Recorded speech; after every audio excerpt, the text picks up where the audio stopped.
Having spent a lifetime as a proper noblewoman and a virtuous empress, only until death, only then did people realize that after 10 years of marriage, I am still a virgin. No matter how hard I try, Xiao Heng's heart will always belong to that Lin Lianyang who died early, so I've been given another shot at life. To help them get what they want, I risked my life to save Lin Wantang from the bandits. Then I gave her a gentle smile and said, "The betrothal banquet has already begun, Miss Lin. If you hurry back now, you'll still make it in time." I straightened my messy skirt as I watched Lin Wantang's retreating figure, letting out a breath of relief. Who would have thought that the first thing I do after being reborn is to save the white moonlight of my past life's husband? Mo Lan sheathed her sword, her expression one of indignation as she said, "That Lady Lin has always loved to oppose you, and she even took away the crown prince. Why would you risk your life to save her, and even give her the carriage?" I was silent for a moment, perhaps because there is still someone waiting for her. In a previous life, Lin Wantang was abducted by thieves and was humiliated for an entire night. She committed suicide on the spot. She missed the betrothal banquet with Xiao Heng. Xiao Heng was in deep mourning, and for 3 days he did not step out of his room, and so I dropped my head in sorrow because of it. Later, on his wedding night with me, he lifted my veil. He did not touch me and said coldly, "Shen Qingzi, you were ruthless and cruel to marry a man who does not love you. Now, are you satisfied and content?" He thought I am the one who killed Lin Wantang for the sake of the concubine throne. I have explained for 10 years, I have proven myself countless times. He doesn't listen, doesn't believe, and doesn't love me. And now, none of this will happen. The two of us, in this life, a man and a woman married to each other, have nothing to do with one another too. When I returned to the mansion, my mother was crying to my father, "Qing Xi's fate is so cruel. Who in the world doesn't know that she was supposed to marry into the Eastern Palace as the Crown Prince's consort? Now look, the position of the Crown Prince's consort has fallen into someone else's hands. What is she going to do?" My aunt is the Grand Empress Dowager Zhuangyi, but the current emperor is close to her in age and is not her biological son. Back then, my aunt helped him seize the Crown Prince's position, and in return, he promised the Shen clan a future of glory and honor. I am the most outstanding in appearance among the sisters of the Shen clan of the same age. Thus, from the age of 7, I was taken to the palace by the Empress Dowager to be raised and educated. I cultivated the 4 virtues and practiced the 6 arts, also that in the future, I could stand by Xiao Heng's side and be his crown princess. Unfortunately, he didn't fancy me. Miss Shen is too calculating and sullen in temperament. I do not find her pleasing. He fancied the second legitimate daughter of Grand Tutor Lin 6 months ago.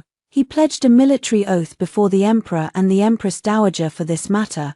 If he could take the head of the barbarian chieftain, then his marriage to Lin Wantang would be granted. He made it. Emerging from mountains of corpses and seas of blood, he married the one he loved, a perfect match, a beautiful couple. The only one not doing well is me, already 16 and still not engaged. My marriage has become a source of constant worry for my mother. In my previous life, after Lin Wantang died, the position of crown princess fell to me once again, yet my mother sighed the entire night and said, "I have no way of knowing whether this marriage is a blessing or a curse." By then, I had no room to refuse.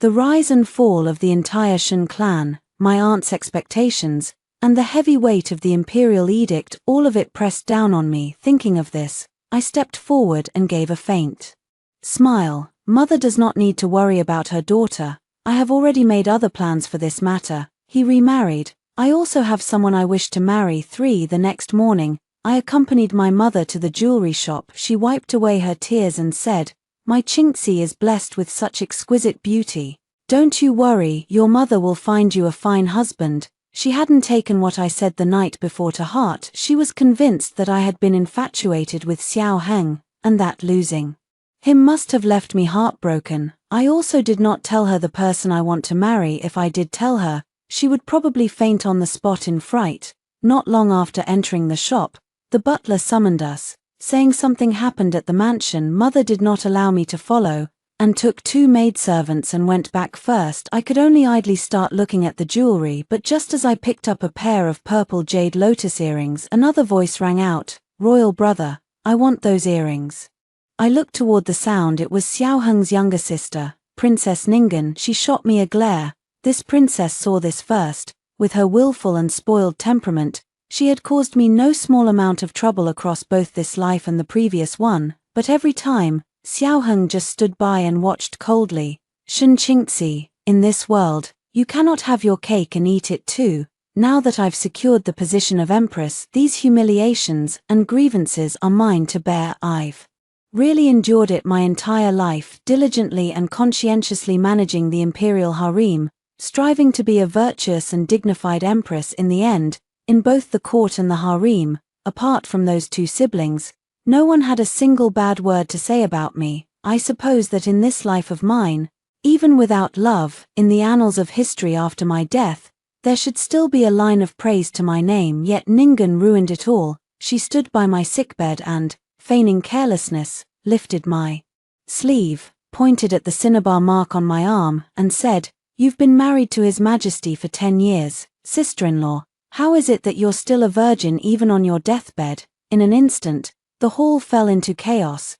The imperial consorts and maids all looked at me with disdain at that moment. Xiao Heng stood right there beside me. Upon hearing this, he lowered his gaze, let go of my sleeve, and covered that small red mark in the end. He even tucked the corner of my blanket for me. I looked back at him indifferently, with no trace of affection left in my eyes, nor any intention to defend myself. He was stunned for a moment, then abruptly closed his eyes, no longer looking at me, and only said softly, "This woman Shen is unworthy of being a wife, married for 10 years. I have blocked his blades and endured 1,000-mile marches for him. I took in 4 concubines for him, and welcomed beauties. He has 2 sons and a daughter by his knee. I treat them all as my own, teaching them with care. In the end, I am not worthy to be his wife. The past is like a dream that has faded, and at this moment, I no longer pander or show deference to Ningen as I did before. I look at the shopkeeper in front of me and say, "Ignore her. I came first. Sell it to me." Hearing this, Xiao Heng, standing to the side, furrowed his brows imperceptibly. Ningen, furious, scolds, "Shen Qingzi, how dare you speak to me like this? Fortunately, the person the emperor favors is Miss Wanting, not you. Otherwise, someone as you are would not be worthy to be a concubine to the crown prince." Such petty tricks. As she spoke, she reached out to grab the pair of earrings. Just then, Xiao Heng finally spoke, his voice clear and gentle. "Ningen, put it down." Ningen was not willing to give in, coquettishly saying, "No, I want to give this to elder sister Wanting. She loves this style of earrings the most." If it were in the past, Xiao Heng would have already agreed, but this time, his face sank, and he repeated it again, "Let it go." For Ningen, feeling humiliated, threw a couple of harsh words at me and then left without looking back. In the sunny March spring, orioles sang freely. I glanced at the bluestone alley in the distance. Unlike before, I didn't take the chance to speak with Xiao Heng to win his favor. Instead, I clutched the earbobs and was about to turn and leave, but it didn't hurt. It would be stopped by Xiao Heng. He stared at me for a long time, then he spoke. "The matter from that day, Wantang has already told me." She was startled and hasn't recovered yet. "Tomorrow, I will accompany her to your door to thank you. Throughout many lifetimes, this is the first time he has spoken to me calmly with a pleasant face. How rare this is. It seems that his likes and dislikes are all connected to Lin Wanting. I saved Lin Wanting. He treated me as his benefactor, but in my past life, he suspected me of killing Lin Wantang and refused to treat me kindly for the rest of his life." Thinking of this, I shook my head. There's no need. If this matter gets out, it would harm Miss Lin's reputation. It's better that no one else knows about it. But both he and I know full well he never had any intention of coming to thank me in person. If he truly did, he would have come yesterday. His claims of feeling unwell are nothing but excuses. What's more, if I actually brought this up to others, he would find a way to twist the truth and turn things around. All I wanted today was to hear you guarantee in person that you won't spread this. Sure enough, upon hearing this, Xiao Heng's furrowed brow relaxed, and his sense of guilt toward me grew even more genuine. "Shen Qingzi," he said, "I have wronged you before." Oh, what he spoke of was the act of breaking off the engagement that had washed my face in ashes. I said, He isn't a talkative person. Usually, I would say 10 sentences to him, and he would only reply with one. Not even a single glance is spared for me at this moment. As I fall silent, he takes the initiative to speak. Once more, I have heard that your marriage prospects are encountering obstacles. I can arrange a good match for you. His voice falters slightly at this point. A woman's youth is fleeting. There's no need for you to set your heart on me any longer. At this time in my past life, I really liked him. Even to say a few more words with him, I secretly had someone bring him beloved ancient books. Unfortunately, he tossed them aside as soon as I turned my head. Thinking of this, I looked up. Besides you, who else should I marry? The man nodded. You have shown kindness to W.N. Tang, and thus you are also my benefactor. As for your future husband, I will do my utmost to support him in his official career. The implication was clear. Even if he turned out to be a street peddler or a laborer, a poor scholar or a scion of a noble family, it matters not. As long as I like him, he will help me. But, Your Highness, what I want is to be your sister-in-law. 5 After being reborn, I have thought it over carefully. As a daughter of the Shun family, if I'm not getting married, this is simply a fool's dream. But mother is right. With Xiao Heng around, not to mention Xingjing, even the entire world, no one would dare marry me. Except for one person, Xiao Heng's elder brother, Prince Jing, Xiao Dingyuan. Speaking of this Prince Jing, his background is rather awkward. His birth mother was only a laundress, and he had not been favored by the emperor since childhood, was made a prince while still a minor, and sent to the northern border. But if I remember correctly, a few days ago he happened to return to Xingjing. He is almost 20 and still not married. After entering the capital, he had discussions with the granddaughter of the Ministry of Rights Vice Minister and the eldest daughter of the Marquis of Chengping about an engagement, yet both refused for different reasons. In the end, we had to leave the capital in a sorry state.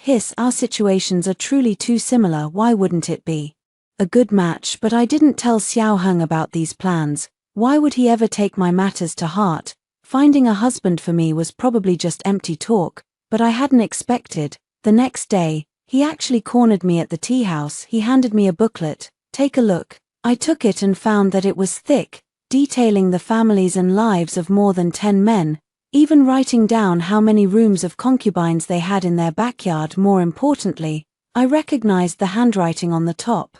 It was Xiao Heng's. I looked up, quite surprised to see him. I wasn't quite expecting that he would have the patience to do something like this himself, but, just in a moment of thought, I figured it out. This is him repaying Lin Wantong's kindness. He is naturally willing to put in the effort. He had chosen them carefully. Among these men, after Xiao Heng ascended the throne, every single one went on to become a marquis or a chancellor, rising swiftly in the world. Outside the window, the drifting clouds were as splendid as brocade. I put down the booklet in my hand and had to speak to him plainly. I don't want to marry any of these people. Of course, most of them wouldn't want to marry me anyway. Xiao Heng was stunned for a moment, his lips pressing together slightly.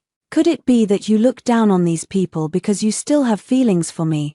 Before he could finish his sentence, a commotion broke out downstairs. I glanced over to the side. I just saw a young man in a black robe stoop to pick up the wedding invitation on the ground. Expressionless opposite him, a page wore a troubled look. My lord, my lady is unwell and truly cannot see you today.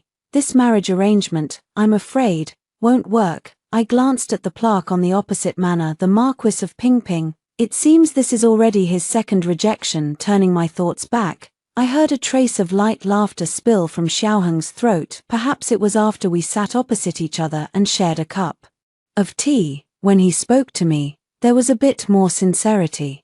My elder brother, this emperor, is of a terrible temper, cold and ruthless. If anyone dares to marry him, I would have to look at that person with fresh eyes. Upon hearing this, I was about to retort when, unexpectedly, Xiao Dingyuan downstairs suddenly lifted his head. In that instant when our eyes met, I curved my lips and gave him a gentle smile. 6 After returning to the capital, I let Mo Lan deliver a letter. In the letter I told Xiao Dingyuan at midnight tonight, 10 li outside the city, there is a mass graveyard where he can get what he wants. After saying that, I thought for a moment and added another sentence. Meeting at the tea house for the first time, We felt like old friends. I look forward to your success. When Molan saw that, she nearly bit her own tongue. Miss. Although this Prince Jing has fallen on hard times, I've heard that he's ruthless and not someone to be trifled with. I laughed, I know. But for now, he is also my only retreat. He did not betray my expectations. The next day, when my father returned from the capital, I heard him say, "The Crown Prince found a long-lost treasure map in the mass grave last night. His Majesty was greatly pleased with him and immediately bestowed him with many rewards. This prince is not simple. This treasure map was obtained by the Xiao clan ancestors when they conquered the land. It has been hundreds of years since it was passed down to the present it could have, but it was stolen by someone 2 years ago and left outside. This matter has always been a thorn in the emperor's heart. Xiao Heng has investigated it for a long time and spent a lot of effort in the previous life. The person who found this picture was actually him, but now, I've beaten him to it and handed it over to someone else at this very moment. I can already imagine just how unpleasant his expression will be." That night I finally saw Xiao Dingyuan. He stood outside the window, no longer the embarrassment of the daytime, in black clothes. With a slender, stoic bearing, he asked me, the daughter of the Shen family, born into a lineage of upright officials, renowned throughout the land, "Why would you help me?"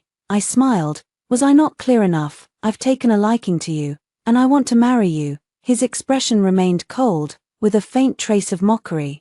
Don't you like Xiao Heng? It seemed he also knew about the troublesome things I had done before. I looked him straight in the eye. Those romantic attachments don't matter to me anymore. I will marry you, and you will take me away from Shengjing. From now on, I will do whatever I want, and you cannot control me. Deal? Of course, if you happen to fall for a girl you like, when the time comes, we can get a divorce as well. Upon hearing this, Xiao Dingyuan stared at me, his eyes dark and inscrutable. Stealing my younger brother's woman? What kind of person do you think I am? Change the requirement. I looked at him. We won't change it. 7. Xiao Dingyuan's reaction was, as I expected. If he agrees at once with a single word, that would be abnormal. Not long after, a Kuju match was held in the palace. In my past life, I came together with Xiao Heng, but at that moment, he had just lost Lin Wantang, his whole person gloomy to the point of frightening, and when he saw me, he didn't show the slightest good face. And this time, I had just sat down for a while. Then a maid came over and handed me a cloak. Today the wind is strong. My lady has one more. I gift it to you.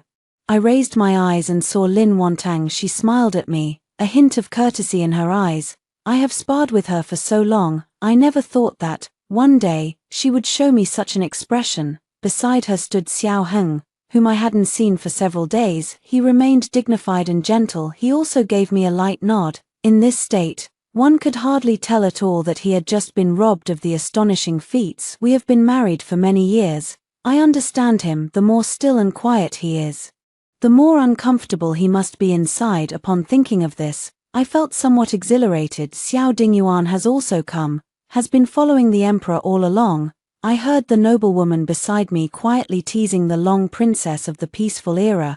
This king of Jin is so beautiful, and he has just achieved a great feat. So what do you think? Refuse his marriage? Would you regret it or not? Hearing this, I didn't listen any longer. I lowered my head and ate 2 pieces of cake. Of course, no one really pays me any attention. They're all eager to keep their distance from me. The former crown prince's consort, for fear of incurring Lin Wantong's resentment.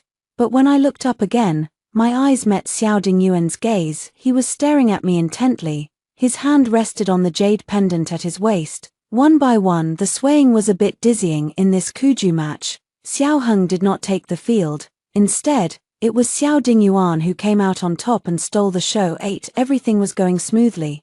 But just as I was about to leave, something happened. A few spoiled young men, having lost a game of Kuju, were in a foul mood and gathered together to talk about the young ladies of Xingjing City. When they mentioned me, their words were especially harsh. This Shen Qingxi is truly a national beauty. It's a pity that His Highness doesn't fancy her. In my opinion, she won't be able to find a husband in the future, and she's already offended the future crown princess. How about we go have some fun with her? Brother Qin speaks with reason. She used to be so arrogant. In her eyes only the crown prince looking down on people like us. Now, she probably hopes we'll run into her. Haha. Unfortunately, I happened to be passing by and heard everything, but before I could show myself, someone kicked over the table in front of them and knocked out one of their front teeth. If you let Gu listen to such words again, you're done for. It's actually Xiao Heng. Seeing this scene, for a moment I felt it was somehow ridiculous. In a previous life, I was his wife, but he has never helped me. Now we have no relationship at all, yet he runs over to vouch for me. He has spent many years in the court, planning behind the scenes, and he wouldn't be unaware of what it means to do such a thing in an occasion like this. He could have just ignored it. It is truly fate toying with people. The crown prince-to-be in the eyes of everyone struck someone in public. When this matter reached the emperor's ears, he was so furious that he slammed the finger tool in his hand against Xiao Heng's temple. Have you no sense of shame? It seems to me that you, the crown prince, are having far too easy a time. Yet when the emperor asked for the reason, Xiao Heng refused to utter a single word at that moment. Xiao Dingyuan was walking past me. He wore a faint, ambiguous smile. In order not to be criticized by others, he even swallowed this kind of hidden loss. Shen Qingji, are you truly willing to abandon him and marry me? Actually, in my past life I once had 2 encounters with Xiao Dingyuan. The first scene is similar to the current one. At that time, he himself had just been rejected in marriage and had become a laughingstock in others' eyes. When others suspected that I had harmed Lin Wantang, there was only him who spoke up for me, caught a thief and recovered the loot. Yet not a shred of evidence. On what basis do you slander a good girl with your empty mouths? The second meeting was half a year before my death. Xiao Dingyuan was nearly 30, still alone. He went to the palace to report on his duties and happened to stumble upon me coughing up blood in the imperial floral garden. I have long been worried, and it ended in illness and death. Before that, my body was already not well. Xiao Dingyuan silently handed me a piece of silk handkerchief. He said, I will keep your secret. The palace walls are deep. I am languishing here. What about the empress? Do you find it satisfying? I am not pleased, yet at this moment, I still have a choice. The wind stirs my skirt, letting it entwine with the corners of his robe. I look up at him and smile. Very, very softly I say, and you, do you dare to marry me? 2 days later, Xiao Dingyuan entered the palace and obtained an imperial edict granting the marriage. No one knew why he had suddenly changed his mind, willing to snatch my younger brother. Women having taken the imperial decree, my father is very calm. He asked me, have you decided? I nodded. It was my mother who nearly fainted. Why are you putting yourself through this? Even if he has gained some favor with the emperor recently, in the future, once the crown prince ascends the throne, I comforted my mother. Your daughter is not afraid. Besides, who can say what will happen in the future with any certainty? At this moment, Xiao Heng was in the East Palace, closing the doors to reflect on his misdeeds. No one could see him at all. I began to focus wholeheartedly on preparing for marriage. On April 12th, I went to a temple, seeing that she is about to be married and leave Shengjing, Peking. Before that, I must come to offer a visit, grateful for the compassion of Amitabha, allowing a believing woman to live another life. When I donated incense and oil money, I heard someone mention Xiao Heng, saying that today his confinement had been lifted. I didn't pay attention, and I led Mo Lan down the mountain, but halfway there, I suddenly heard the sound of sharp arrows breaking through the air. I lifted the sedan chair curtain. With just one glance, I recognized them as the very same outlaws from that day. Mo Lan was already wounded and on the verge of losing consciousness. The other side had come prepared, and step by step, I was forced toward the edge of the cliff. At the moment I fell, however, someone caught me around the waist, braced a sword against the cliffside, and slowly carried me down toward the bottom of the precipice. He looked down at me, his throat bobbing. Hold on tight. In the face of life and death, nothing else mattered. I did as he said and held him. Xiao Heng, Xiao Heng, he will probably never know. In a previous life, he hated me drawing near me. I clearly remember that once I merely brushed against his wrist by accident, and he exploded in anger. Forget it, I will never touch you in this lifetime. 10. Upon reaching the base of the cliff, I thanked Xiao Heng. He said, consider this as repaying your kindness. I pressed my lips together and recounted the origins of these bandits from beginning to end. A flicker of discomfort crossed Xiao Heng's expression. In that case, the words he had just spoken seemed like a joke. That I am facing this ordeal today is precisely because I saved Lin Wanting the other day. If you really think about it, they owe me another one. The air fell silent in an instant, and I asked about Mo Lan. Did you see her when you came over? So many people, she must be afraid. Her solitary guard has already rescued her. But this cliff is too high. They came looking for her, but it will take some effort. I breathed a sigh of relief. Xiao Heng gathered some firewood and started a fire. We sit in one place. Then I notice that his arm has a cut along a seam. The depth is visible to the bone, but up to now, he has not uttered a single word. I thought about it for a moment, and finally got up to fetch some herbs and laid them on him. He turned his head sideways, silently staring at me. After a long while, he suddenly smiled. I had heard that Mistress Shen is skilled in medicine. I even thought you were exaggerating to gain fame. More than that, in this life and the next. His misunderstandings of me are countless. I didn't mind. I've only read some medical books. The Empress Dowager is not a pedantic or worldly person. Besides sending people to teach me poetry, books, and palace rules, she also lets me learn some things I personally like. The wind was strong, blowing our robes and robes with a rustling sound. He added a few sticks of firewood and handed me his outer robe. I did not take it. He narrowed his eyes and suddenly said, "Actually, I dreamed of you last night." In just a moment, I understood the reason he would appear here today. I looked up, and his face reflected in my eyes. He has a pair of affectionate eyes. When he looks at people, he always gives a strong impression of being very focused. In the previous life, after he looked at many concubines in the harem like this, those consorts were all uniquely enchanting, possessing stunning beauty that could overthrow cities and realms, yet they shared one common trait. Whether in voice, appearance, or the way they walked, there was always something about them that resembled Lin Wantang. And now, the man is looking at me like this. The look in his eyes was the same as back then, yet somehow different. His voice faltered slightly, then he quickly looked away, as if finding it hard to speak. "I dreamed of our wedding night." At that point, he abruptly stopped. I spoke casually. "You said it yourself, Your Highness. It was nothing but a dream." 11. In the next hour, Xiao Heng and I sat opposite each other, but no one spoke up voluntarily until the sound of footsteps came from the other side. I was about to stand up, when someone grabbed my arm with a tight grip by the fire. Xiao Heng's expression was focused and serious. He said, "Your marriage is difficult. It is my fault. Are you willing to wait for me for 2 years? When Wantan gives birth to a legitimate son, I will welcome you into the family." I was stunned. It seems he still does not know. The emperor has already arranged a marriage between me and Xiao Dingyuan. If it were my past life, without the memories of what came later, I might have agreed. After all, as a concubine of the crown prince, when he ascends the throne, I would at least become one of the 4 consorts, not counting as humiliating me. Moreover, back then, I truly and sincerely liked him. However, at this moment, before I could refuse, another voice came through with a hint of mockery and a trace of displeasure. "Your Highness the Crown Prince.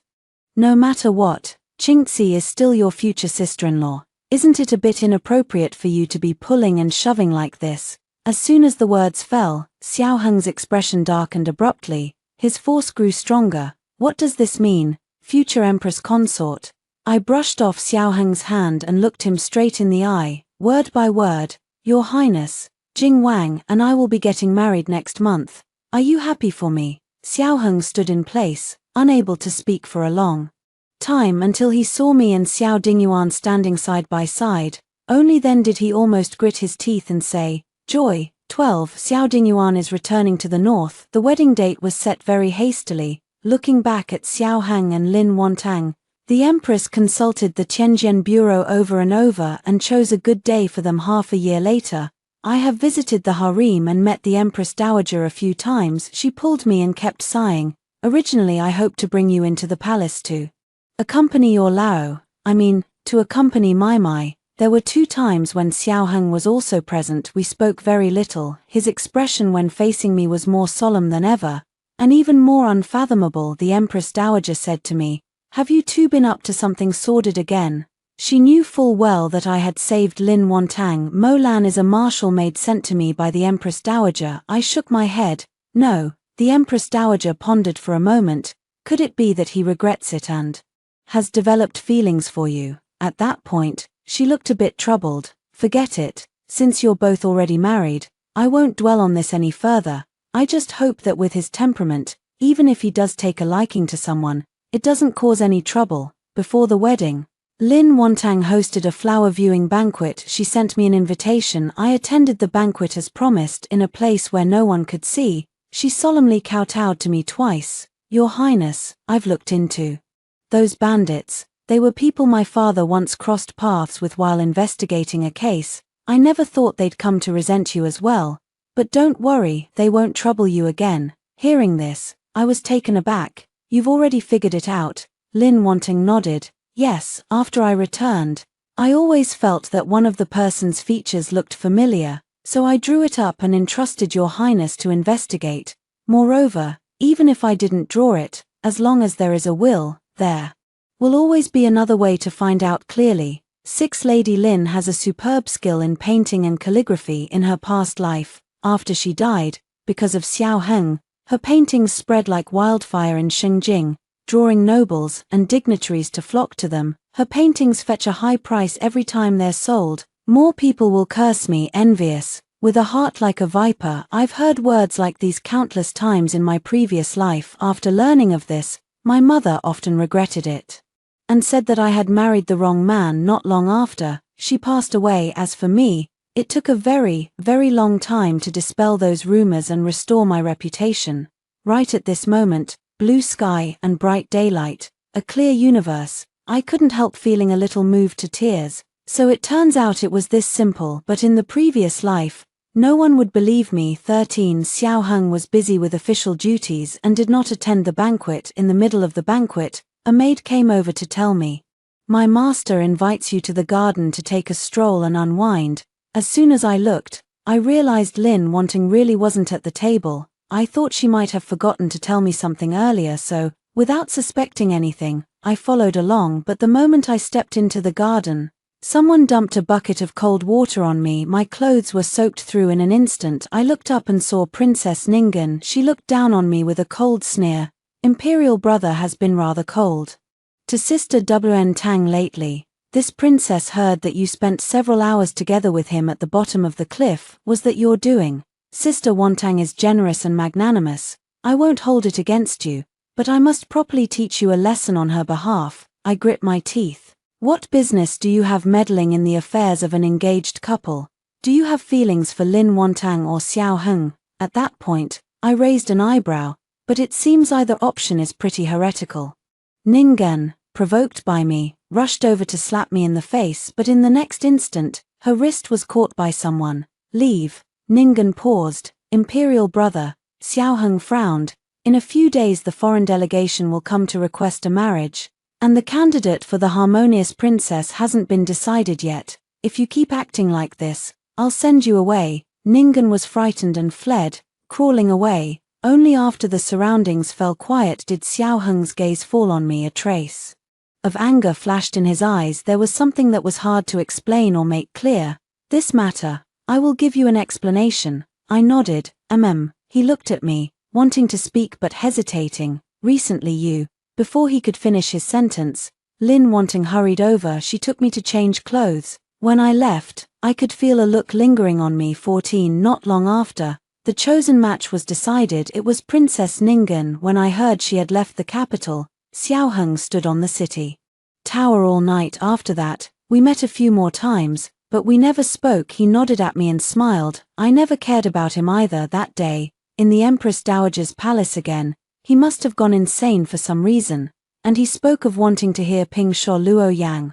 All of Jinling knew. My strongest suit is a song called Ping Sho Luo Yang. In the past, I used to play often as well, but he had never heard me play a complete piece. Not once. When his words fell, I remained silent, and after a while, I feigned illness and left. But not far from the palace gate, Xiao Heng called me back. Ningen has been sent away by me. She has already paid the price for what she has done. Shen Qingzi, are you still unwilling to speak with me? I look back and turn to the man not far away, look toward the man whom I had once wrongfully given my entire life to. These days, with my help, Xiao Dingyuan has caused him no small amount of trouble. He looks somewhat weary. I wonder how he even finds the time to come and pay his respects to the Dowager Empress every day. I said, there is nothing to say between His Highness and me. He curled his lips.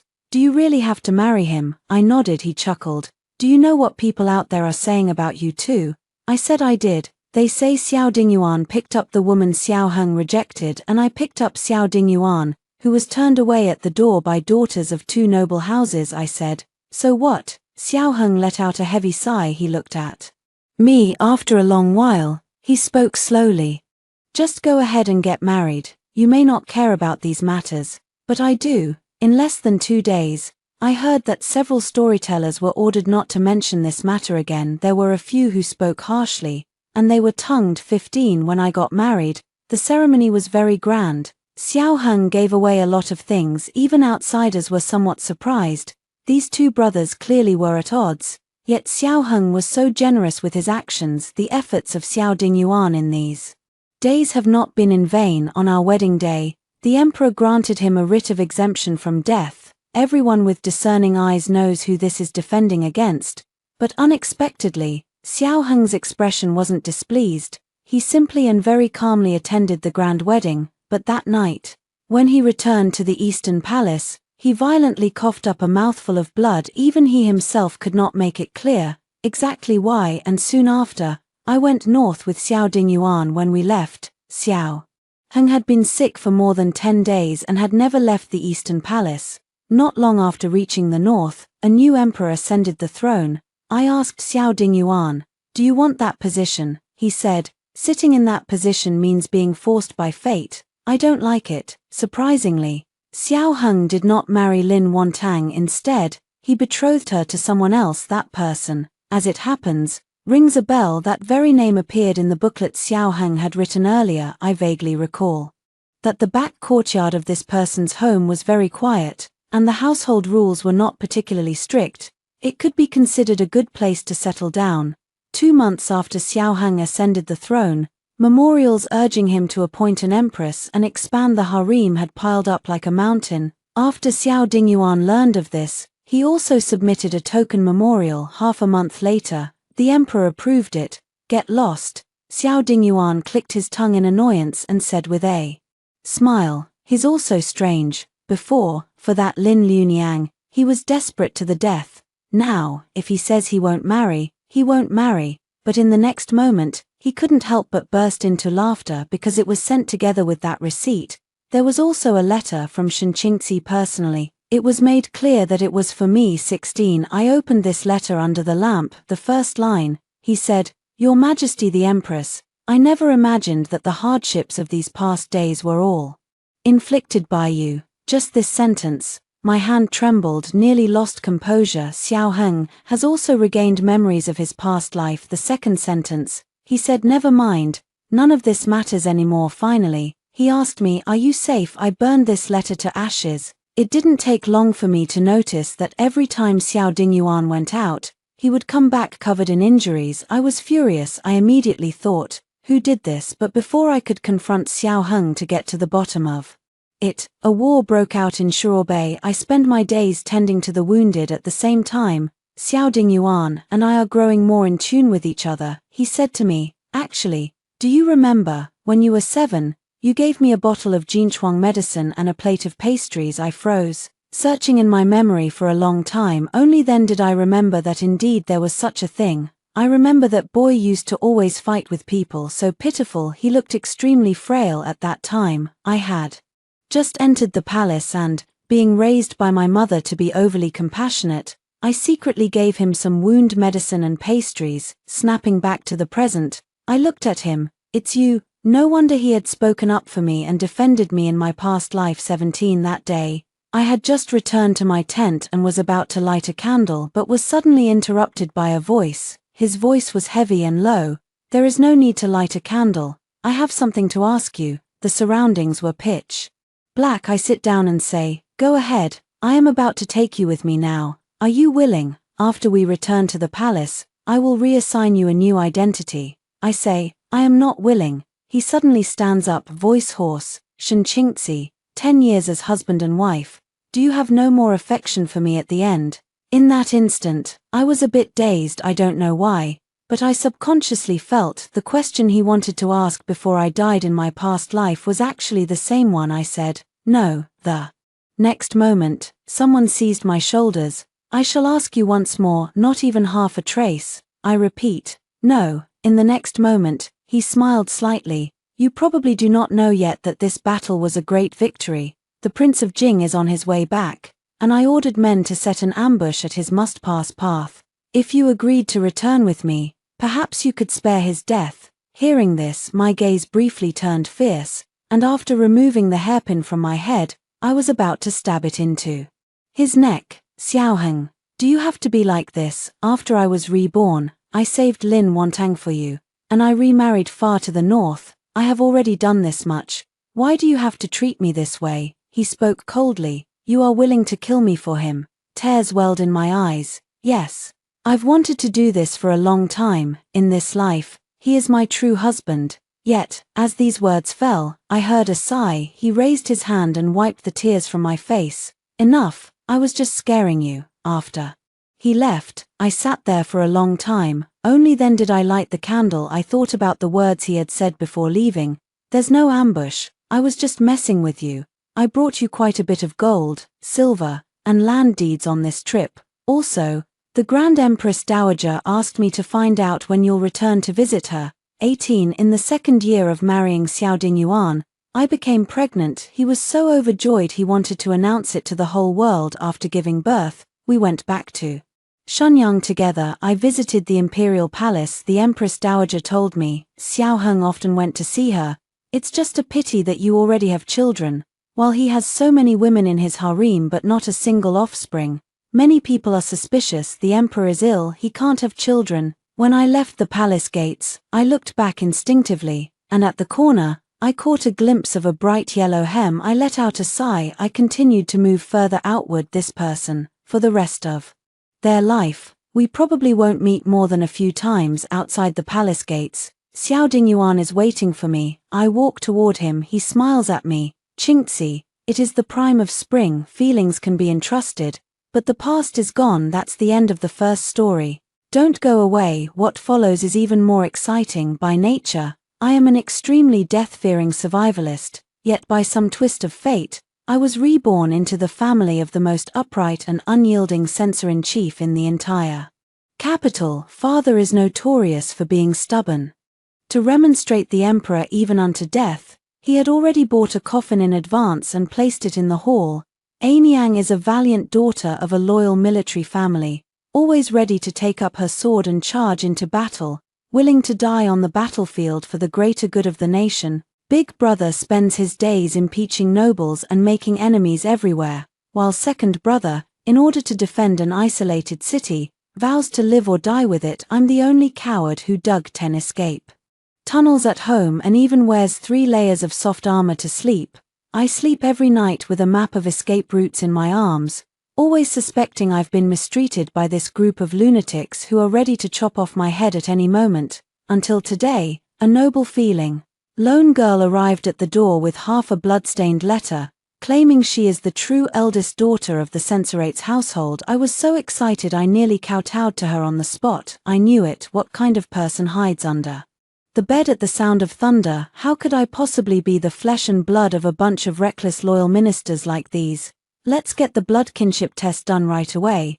I can't go on living another day under this constant threat of the whole family being executed. 1. Where's the bowl of water? Where's the needle?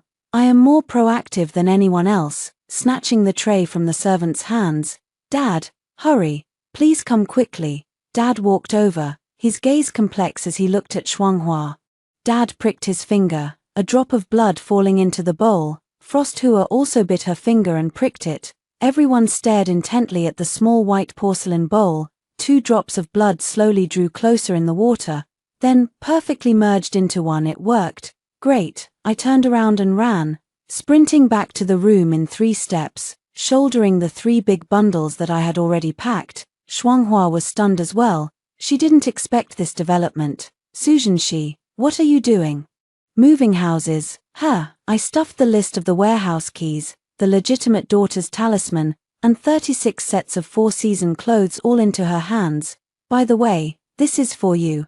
I handed her a yellowed little booklet. Shuanghua looked down and saw a guide to avoiding death at the Imperial Censorate. The first page read, Father submits a death memorial once a month, 3 days in advance. He buys a new coffin. As soon as you see the coffin, immediately run to the tunnel in the back courtyard. Shuanghua was dumbfounded, ignoring her.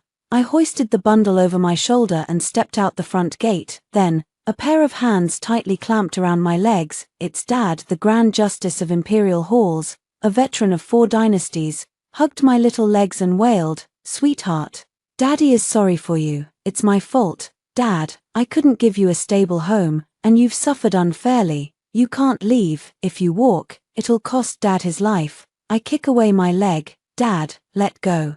I really want to leave. I'm doing this voluntarily. War, the more you say that, the more it hurts Daddy. A loud rumble. Mother rushes out wielding the azure dragon halberd, and with a single strike she shatters the doorframe. Whoever dares to drive away my 16-year-old daughter, I will cut them down. Auntie, calm down.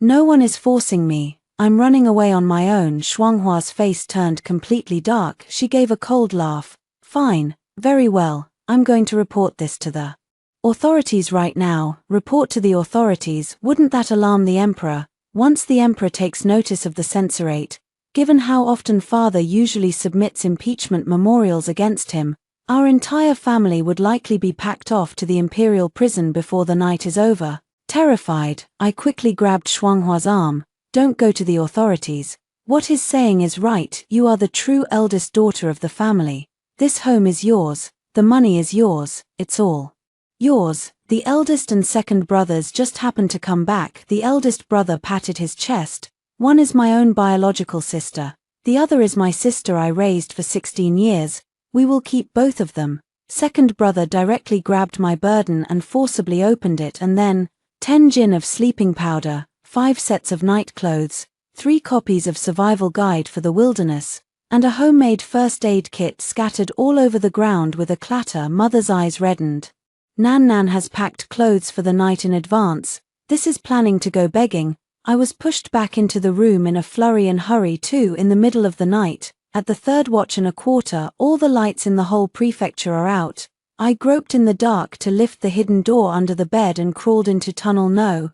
3. I dug this tunnel for 3 years, straight to the ruined temple in the east of the city. With the exit hidden under the buttocks of the statue, I dragged my small bundle and crawled 20 steps. When a light suddenly lit up ahead, Frostflower crouched at the corner of the tunnel, expressionless, staring at me. Got you. How did you find this place? Your book The Guide to Surviving Death, page 37 says, entrance to tunnel No. 3 is under the bed. Recommended for rainy days. Footprints are hard to leave. Su Mingxi. Sneaking around in the middle of the night, are you trying to make off with the censorate's family assets? I am not. Shuanghua yanked open my bundle. Rations, wound medicine, antidote pills, 3 candles, and a handmade simple gas mask. Shuanghua was stunned for a moment, then she called the whole family over. Her father held up a candlestick, looking at the neatly stacked survival supplies in the tunnel as tears streamed down his aged face. Her mother picked up the gas mask, hands trembling. Look, these stitches were sewn by our girl herself. The elder brother squatted down and counted item by item, wound medicine, antidote pills, tourniquets, all life-saving supplies, not a single valuable thing. Mother suddenly burst into tears. Our girl knew the house could be raided at any moment. She prepared these provisions in advance for us to flee a famine. She didn't even take any money when she ran off herself, left it all for us. Shuanghua stood by, her entire worldview shattering into pieces. She looked at my father, who was crying uncontrollably, then at me, who looked utterly done with life. Is this whole family mentally ill or something? That evening, Father made a decision to prevent me from swallowing my pride and going out on the streets. He had eldest brother gather some men that very night and pour concrete into the first 5 tunnels in the courtyard. I squatted in the yard, watching the concrete fill up my escape routes. and felt myself being sealed in bit by bit as well. The No. 3 tunnel. I dug for 3 years. The No. 4 tunnel. I dug for 2 years. The No. 5 tunnel. I specially invited skilled workers to help reinforce it. All of it is gone. My tears flowed, but in everyone's eyes, this is the tear of being moved by cherishing family. Mother held me and said a sentence that sent a chill down my spine. Nan Nan, after Dad goes to die in protest tomorrow, if you still want to dig a tunnel, I'll help you dig it. I don't need you to dig for me. I want you all to stop offering futile remonstrances. When Shuanghua left, she paused for a moment at the door. Su Mingxi, sooner or later I will see through your little trick of retreating in order to advance. Frost Shine, won't you expose me already? Please, just expose me and let me leave. But she only gave a cold laugh and left. The tunnel was gone. Pretend to be ill, start slacking off tomorrow. 3. The plan to feign illness lasted only 3 days before Mother forced me back to my senses with a bowl of ginseng soup, because the emperor is hosting a palace banquet and has specifically summoned the 2 daughters of the censorate to attend too, including me and also Shuanghua. At the palace banquet, the imperial consort smiled as if she were a flower, but everyone could see that the smile was full of blades. I heard there's a new daughter in the censorate. How unusual. Shuanghua and I were sitting side by side. Shuanghua suddenly spoke up. Your Grace, this daughter here is the true heiress of the censorate. The one beside her is merely someone who was raised for 16 years. She deliberately paused for a moment. She wants to embarrass me in front of the imperial noble consort and make the emperor despise me, so that she can rightfully kick me out of the censorate mansion. Your Highness is absolutely right. I stood up and knocked over my own wine glass in one swift motion. I am just a boorish country woman, ill-mannered and barely literate. Why, just yesterday, I even sneaked half a roast chicken from the censor's kitchen. I am as timid as a mouse, frightened of bugs, snakes, and thunder. Last time I saw a cockroach, I was so terrified I jumped down from the 2nd floor. The noble ladies present quickly hid their smirks behind their fans, their eyes full of disdain. The more Shuanghua listened, the more unsettled she felt. Su Mingxi, you. Before she could finish her sentence, 3 dark figures suddenly dropped from the beams of the main hall. The blade's gleam split the candlelight. Screams erupted. The assassin charged straight toward the imperial consort. My body moved before my mind did. 16 years of survival instinct kicked in, sending me sliding from the chair straight under the table. My sliding shovel trajectory just happened to trip the ankle of the leading assassin. He crashed to the ground with a thud. The second assassin reacted extremely quickly, swinging his blade toward my back. Sparks flew. The blade broke 3 layers of soft armor, worn in every season without ever being removed. That is Su Mingxi's bottom line as a person. The assassin looked at the broken blade and froze for half a second. In just this half second, I pulled the chili spray from inside my sleeve and sprayed it. The assassin covered his eyes with both hands, screaming as he rolled on the ground. The third assassin's blade was already at Shuanghua's neck. I toppled the table, charged forward, pinned Shuanghua to the floor, and sprayed another burst of chili spray. 3 seconds. All 3 assassins were taken out. The main hall fell silent for a good while. The emperor stepped out from behind the screen, first glancing at the assassins writhing and clutching their eyes, then at me, sprawled on the floor, face drenched in vegetable soup. Great. The emperor laughed heartily. A commander's fierce daughter, selflessly risking her life to save the empress dowager. No, I'm just running for my life. On that day, the emperor bestowed upon me the title Princess of Chastity and Valor. He granted me a golden plaque. He granted me a residence along with a deadly remark. This woman is a model for all the women of our great Chu and shall never leave the capital for her entire life. Shuanghua looked at the plaque for the first time. Confusion appeared in her eyes. This man, was he pretending, or truly afraid? For the truth behind the assassination at the palace banquet came to light 3 days later. My eldest brother intercepted a secret letter. The assassins were sent by the emperor himself. A drama from beginning to end. It was all a drama. The emperor intends to use the assassination attempt as a pretext to force father to surrender his military command and the authority over personnel appointments at the censorate. But an even greater conspiracy lies ahead. On the day the imperial edict arrived, the hall was in an uproar. To honor the emperor's magnanimous grace, 2 daughters from the censorate are specially granted in marriage to the North barbarians, to wed the northern border general and solidify the alliance. Marrying off to the North barbarians, the northern border general is a madman who kills without blinking and takes pleasure in flaying prisoners alive. This is not an arranged marriage, this is suicide. Father ripped the imperial edict in half on the spot. He had people move the coffin in the hall to the center, change into court attire, and prepare to die by admonition tomorrow. Mother didn't say a word. She turned and went to the backyard, sharpening the sword she had honed all night. Big brother goes to contact the old unit. Second brother is far at the frontier. The news hasn't arrived yet. Shuanghua stands in the courtyard, gripping the hilt of his sword, and me, I curled up under the blanket, trembling like a leaf. In the middle of the night, I reached under the bed and pulled out the last key. Tunnel No.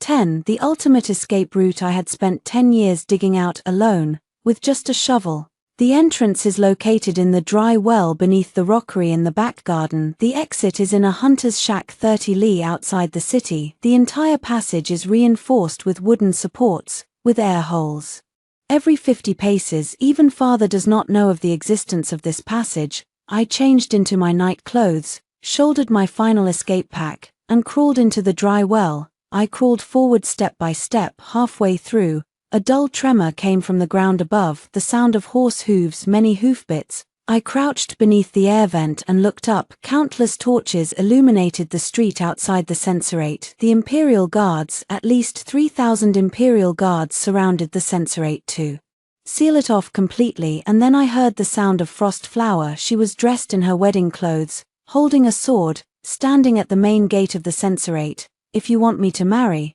I will. Step over from my sword first. The commander of the Imperial Guard laughed.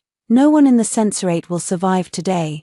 The sword has been drawn. Frosty Frost blocked the first blade, and the second blade cut a bloodstain across her shoulder. Father charged out and was pressed to the ground by 3 Imperial Guards. Mother's Qinglong Yangyu saber chopped 2 people down, but more rushed forward. Big brother was chained and kneeled on the ground, his forehead covered in blood. I lay on the tunnel floor, peering through the air vent at all this. The tunnel exit is just ahead. After one more quarter of an hour of crawling, I'll be out of the city, leaving the city and heading south. I've already bought farmland in the south and hidden the silver, change my name, become an ordinary person, live safely until old age. I keep crawling forward. I took 10 steps and then I stopped again. Her mind was completely occupied by the image of the bloodstain on Shuanghua's shoulder. She had been in the censor's mansion for less than a month. This family had failed her for 16 years, yet she stood at the forefront in her bridal gown. I crawled another 10 steps, stopped. Dad's crying voice came through the vent, muffled, as if someone had stifled his mouth. In his life, he has only cried in front of me. My fingers dug into the soil. The exit is just ahead. I can see the moonlight outside, the moonlight of freedom, the moonlight of safety. 1 foot of mine stepped out. Then I heard Mother's voice, coming from far behind me. Girl, it's good that you ran. It's good that you ran. With a knife at her throat, she was still smiling. I smiled, thinking that her little girl had finally run away. I stood frozen at the entrance of the tunnel. I closed my eyes and thought of the way father held onto my leg, mother chopping the door threshold, and eldest brother unpacking my bundle. And Shuanghua, the girl who always watched me with wary eyes, was at that very moment using her body to shield my family from a blade.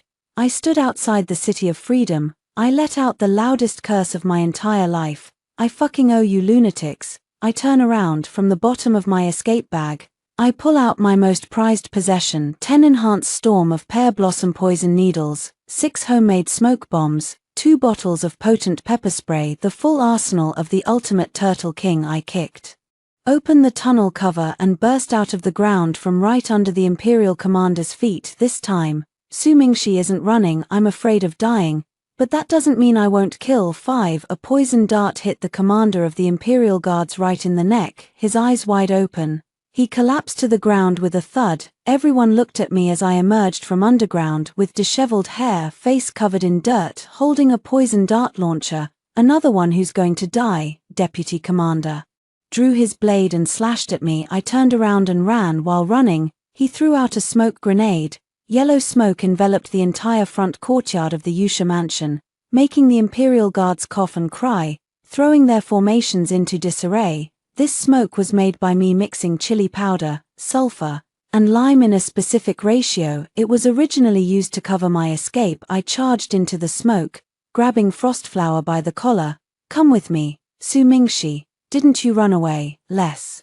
"Nonsense." I dragged her toward the dry well. On the road I was pulling Dad, she dragged Mom, and Big Brother himself followed along, tumbling and scrambling.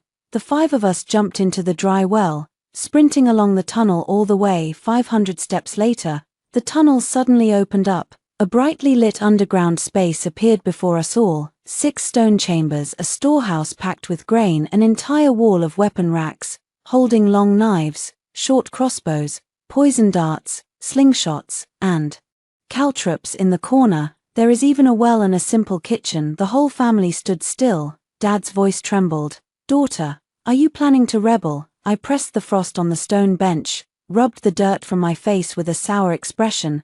"I am prepared to survive after your rebellion fails." "When did you dig this place?" The old man walked around the stone chamber, and the more he looked, the more unnerved he became. "Since I was 6 years old, the day my father first carried a coffin into the lobby." The whole family fell silent. "You did it alone, for 10 years. Mother's voice was hoarse. Shuanghua suddenly grabbed my hand and looked at the wound on my arm that had somehow appeared. "You're hurt." "Trivial matters." She didn't speak, but took the ointment for sores from the medicine shelf and dressed my wound. Then she said, "Thank you, sister." This was the first time she called me sister. For some reason, my nose tingled with emotion. From the ground came the sound of the Imperial Guard searching the residence, but they would definitely not find tunnel number 10, because the entrance is at the bottom of a dry well. The hidden door in the well wall can only be opened when 3 specific bricks are pressed simultaneously. This is the result of 7 designs and 7 improvements. After a whole night of searching, the commander of the Imperial Guards had to report to the Emperor. The Censorate's entire family had disappeared without a trace. The Emperor flew into a rage and immediately declared the Censorate treasonous, offering 10,000 taels of gold as a reward to capture them. Dad grabbed a sword and rushed out. "Treason! I, Su Chongli, have been loyal all my life. How dare he tag me with treason? I'm going to fight him." I slapped the stone table with a palm. "If you want to die, fine, but don't waste the food I've stockpiled for 10 years. The whole family looked at me. "Listen to me now." I spread a hand-drawn map on the table. "We'll take the underground tunnel out of the city and head to the border to find Second Brother."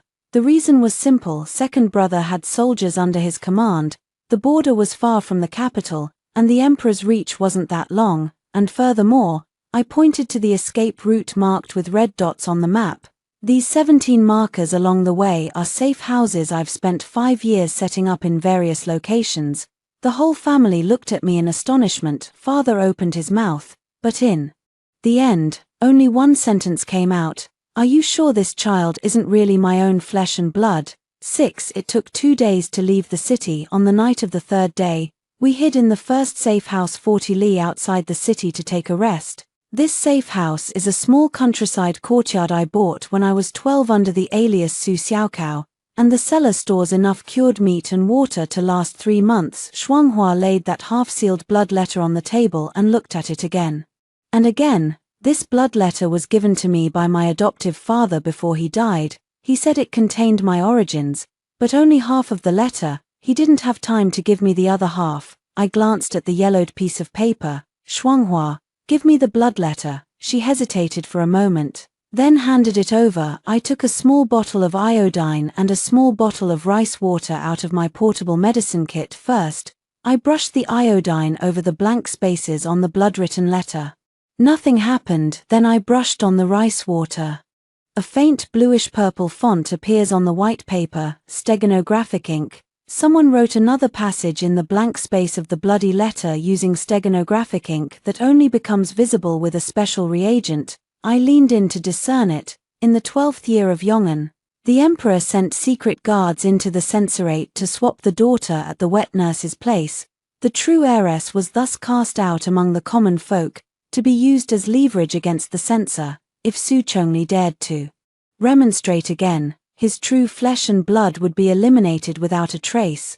Father snatched the blood letter from her hand, he read it 3 times, his hand began to tremble. It is him. From the very beginning it was him. Mother's knife fell to the ground with a crisp sound.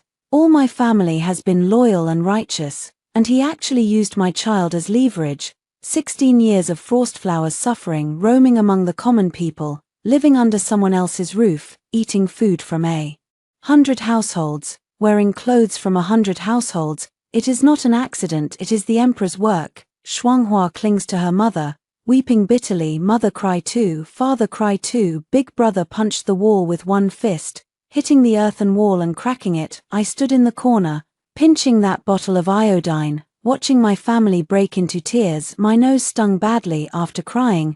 Shuanghua looked up at me with red, swollen eyes. Su Mingxi, no, sister, I used to think you were so calculating. And now I think you are a good person with a deep scheming heart. I rolled my eyes. From now on, our roles are clear. You charge bravely into battle and slaughter. I'll be behind you, passing you knives, handling the aftermath, and running away. Shuanghua forced a smile through her tears. Depart at dawn the next day. By noon trouble struck. A team of fast horses appeared on the official road, not ordinary imperial guards. It is the blood droplets, the emperor's private assassination squad. 12 people, all in black. Retreat. I drag Shuanghua into the woods. Behind me, a flying dagger clipped off 3 branches. Big brother and mother cover the retreat, fighting as they fall back. I lead everyone around 2 bends, then kick aside a dead tree's base by the roadside, the hidden door. Go inside. This was an emergency connecting passage between safe houses along the route.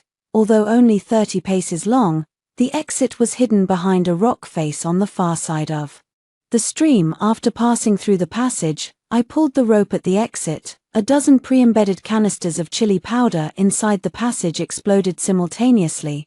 The sound of blood dart assassins tearing at their throats with a heart-wrenching cough came from behind. Shuanghua waited by the stream. She waited for those assassins who had been burned to the point of losing their fighting ability to stumble out of the hidden door. Then she raised her knife and fell, clean and swift. Father looked at the assassins lying on the ground, then suddenly turned his head to look at me. Darling, these traps, just how many did you set up along the way? Not much. How much? There are 18 more ahead. Dad stopped talking. 7.5 months later, we arrived at the border fortress. From afar, we could see that solitary city. The broken banners were planted all over the city wall. Outside the city, the enemy camps stood thick and dense. How long has the city been surrounded? Father asked an elderly refugee by the roadside. It's been half a month. The city is exhausted of supplies. General Su says we must fight to the death with the city. Another madman who wants to sacrifice himself for the country. How do we get in? Shuanghua looked at the enemy encircled like a tub of iron and frowned. The whole family looked at me. 3 years ago, when second brother and I came to the frontier, I dug a tunnel in the wasteland north of the city on a whim.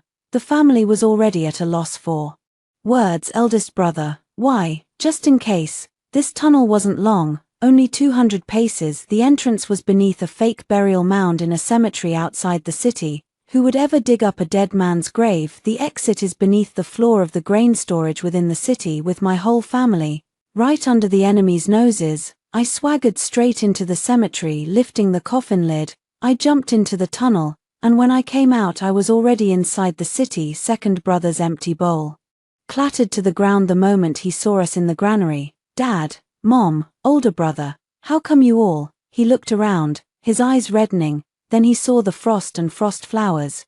Who is this young lady? Your younger sister. It's a long story. Shuanghua clasped his fists. Brother. The second elder brother finally looked at me. How did you get in? I dug this tunnel. Second brother paused for a moment, then smiled. I knew it. Back then you insisted on coming to the border checkpoint with me. I thought you were here to experience military life. I came to scout the place. The situation in the city is worse than expected.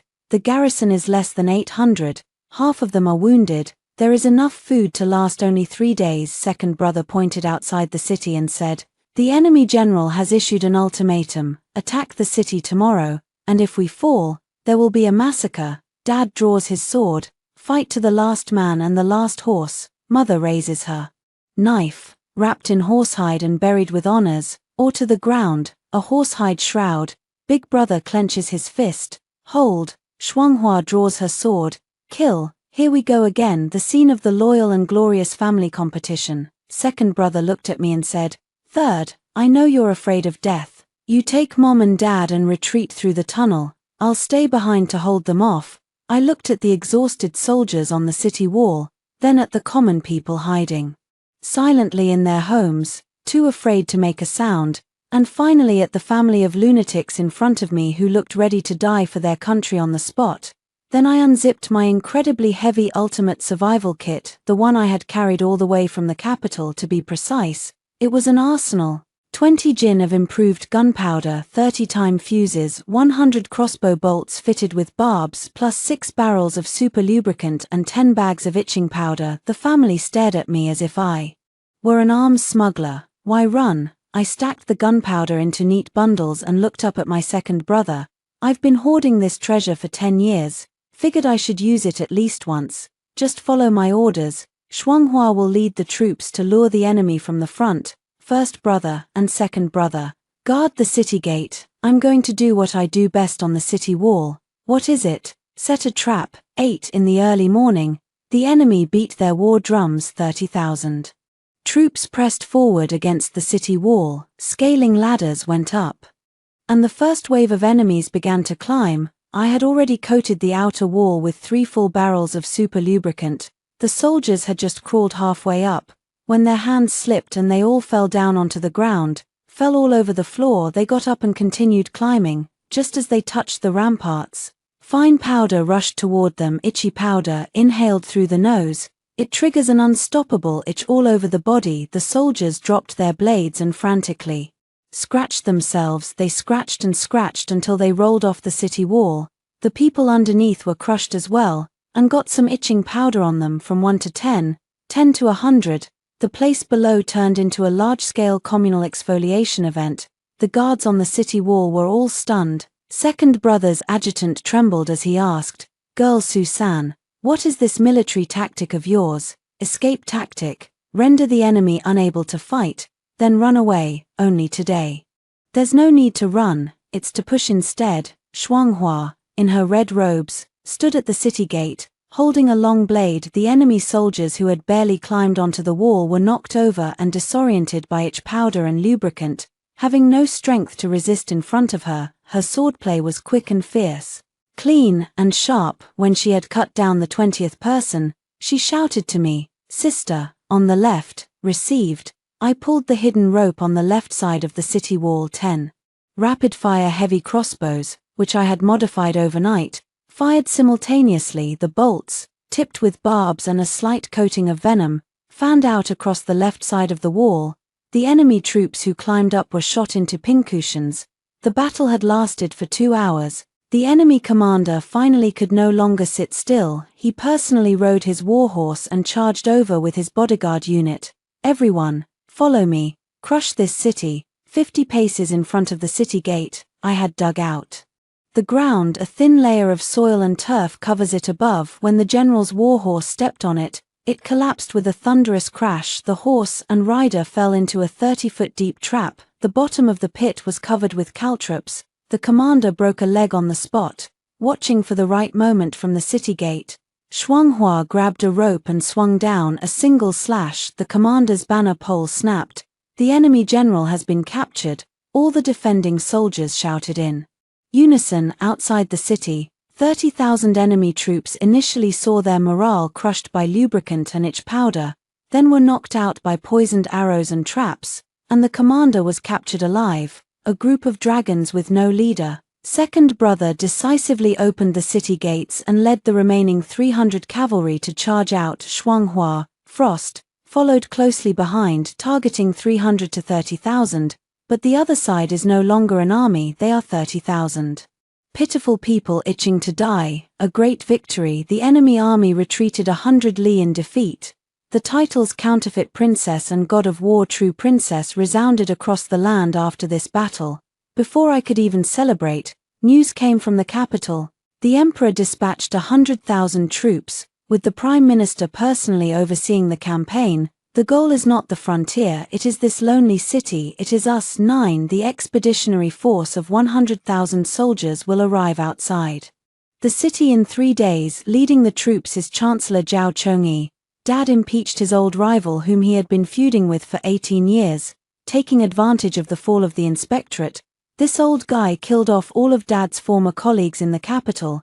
He rode on horseback and shouted toward the city walls, "Su Chongli, if you take your own life as an apology, I, the Chancellor, can ensure the lives of the people in the city. Otherwise, I will massacre the city." The wails of the city's residents came from all directions. They have just withstood the siege by foreign enemies, and now face the blade of their own court. Dad grips his sword, his face ashen. I know that look. He wants to sacrifice himself for the country again. I hold on to his sword hilt. Dad, give me 3 days. What are you going to do? The thing I do best. The next day I stood on the city wall, crying hoarse at Zhao Chongyi's army. Your Excellency, please spare us. My father went mad and betrayed the country. It has nothing to do with me. I've been a coward since I was a kid. You know that too. Zhao Chongyi watched my performance with great interest from horseback. Day 3, Shuanghua and I had a huge fight on the city wall. She curses me for being cowardly and dying to save face. I curse her for being unable to tell right from wrong, courting death. In the end of the quarrel, I declared in front of both sides that I would sever ties with the Yusha mansion. The affairs of old Su family have nothing to do with me. I am a fake daughter. I will surrender. Then I tied up my father hand and foot and pushed him onto the city wall. Shuanghua drew her sword to kill me, but was stopped by my elder brother. Zhao Chongyi was overjoyed. Good, open the city gates. I, the Chancellor, will personally accept the surrender. He entered the Wang city with 3,000 guards, swaggering proudly. The moment his horses' hooves stepped into the Wang city, a dull roar boomed overhead. The 1,000-pound gate dropped, the front gate closed, the back gate closed. 3,000 guards and Zhao Chongyi were trapped between the stone walls of the stockade. Zhao Chongyi looked up, seeing me standing on the city wall. Zhao Chongyi, I have something to tell you. I am indeed afraid of death, so I'm used to taking out anyone who could kill me first. The embrasures on all 4 walls of the walled city opened simultaneously, revealing the dark holes of powerful crossbows. Zhao Chongyi's face was deathly pale. Shuanghua carried the knife and slipped inside through the side gate of the Wencheng. Su Chongli's daughter has come to settle the score. There was no suspense in the outcome. The prime minister's head hung on the city wall. 100,000 strong army, a dragon without a head. The vanguard turns traitor. The rear army routs. 3 days later, the 100,000 strong army either surrenders or flees, vanishing into smoke and clouds. 10 On the 7th day after the prime minister's death, father made the most difficult decision of his life. Put away the loyal minister tablet that had been kept in the living room for 20 years. Loyal minister. He had been a loyal official for 20 years. In return, his daughter was stolen, his entire family was raided, and the common people were taken hostage. Raise the flag of revolt. When those words left his mouth, it sounded like a bone had been broken. I copied 100 copies of the evidence from the bloodletter detailing how the emperor switched the infant. And overnight, I disseminated them through the intelligence network I had spent years building at great expense. Within 3 days, the news had spread across the 5 provinces. Within 7 days, it had spread throughout the realm. The world had long suffered under the tyrannical ruler.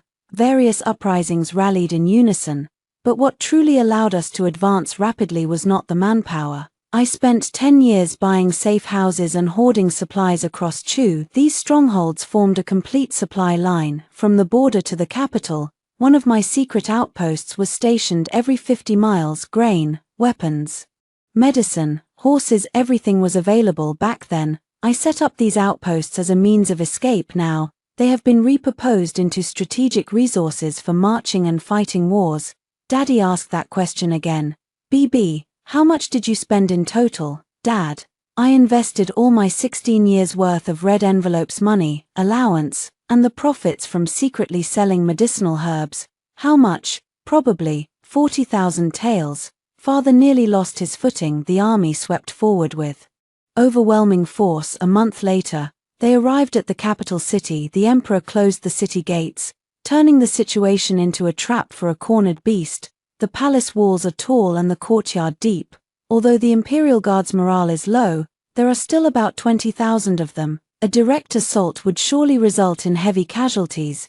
Do not attack, I said in front of the wargame board.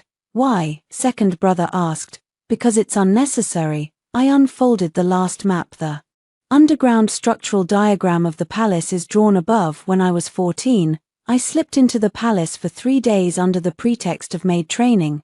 During those 3 days, I did not learn proper etiquette. I was surveying the foundation structure of the palace. After returning, it took 2 years to stuff a sufficient amount of gunpowder near several load-bearing pillars beneath the palace. Through the drainage ditch outside the city walls, you started burying explosives under the palace when you were 14. Even my older brother's voice changed. Back then I didn't want to blow him up, I just wanted to play it safe. If he wanted to wipe out my whole family, I wanted to prevent that from happening. In the middle of the night, I walked alone through the drainage ditch and slipped into the underground of the palace. I checked the fuse wires. Everything was in order. I did not light the fuse. Instead, I emerged from the drain outlet and appeared in the emperor's bedchamber. The emperor was sitting on his dragon throne, clutching the imperial jade seal in his hand. Beside him were 10 elite imperial guards. 10 blades were drawn at once at the sight of me. Guards, kill him for me. I raised the fuse in my hand. Your Majesty, do you know how much gunpowder you're sitting on? 300 pounds, enough to turn this palace and all the buildings within 100 jong into rubble. One end of the fuse is tied around my waist, the other end extends into the ground. You can have them kill me, but as soon as I let go of this rope, the flint connected to this fuse will fall.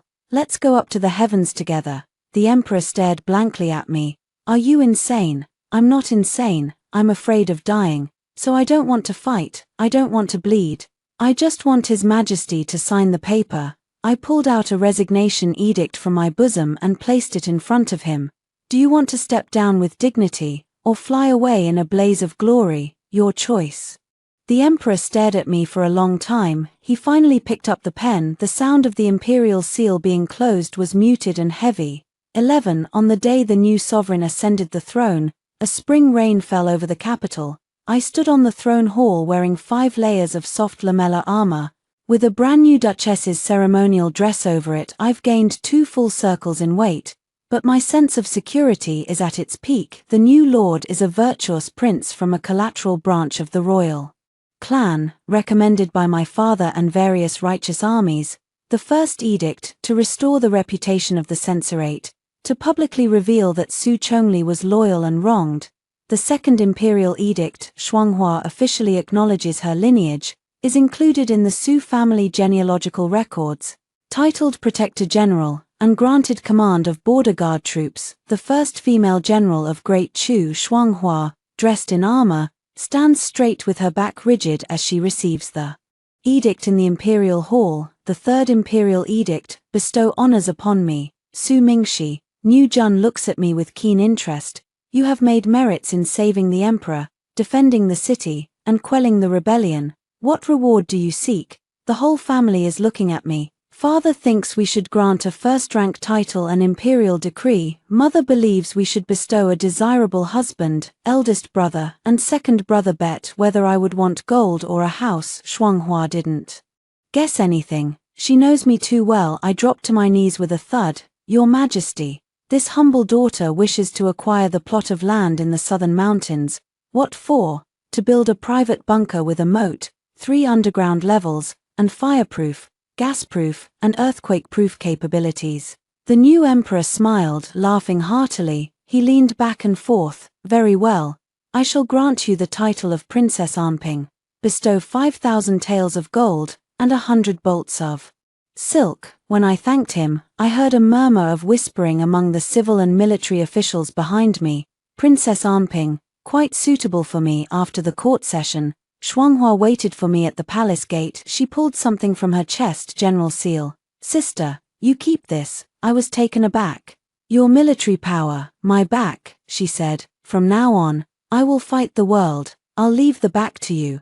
I didn't accept it. Looked at her for a long time. She stuffed the stamp into my hand and turned to leave. After a few steps she turned back. Don't lose it. I clutched the general's seal, still warm from my body, and stood on the steps before the palace gate. Suddenly, my palm felt searing hot. That evening, the imperial censor's mansion saw a joyful reunion. Father finally did something an ordinary person would. He chopped up the coffin that had been on display in the main hall for 10 years. Strike after strike with the axe, he split it into firewood. Grandma used that firewood to cook a whole table of dishes: braised pork belly, stewed spare ribs, steamed fish, and oil-braised bamboo shoots, all my favorites, and all of them were dishes Shuanghua was trying for the very first time. She had grown up among the common folk and had never enjoyed many decent meals. Her mother kept piling food into her bowl, her eyes reddening. Her eldest and second brothers, flushed from drinking, kept saying, "Our third sister is truly remarkable." Father sat in the head seat, drinking cup after cup of wine in silence. As he kept drinking, he suddenly spoke. "Girl, Father used to think it was shameful that you were afraid of dying. I didn't say anything. Now I finally understand. You're the one in this family who wanted everyone to live the most." He stopped talking after that, holding a wine glass. I stared blankly at the shattered coffin fragments. I picked up a piece of ribs and chewed for a long time. A bit salty that night.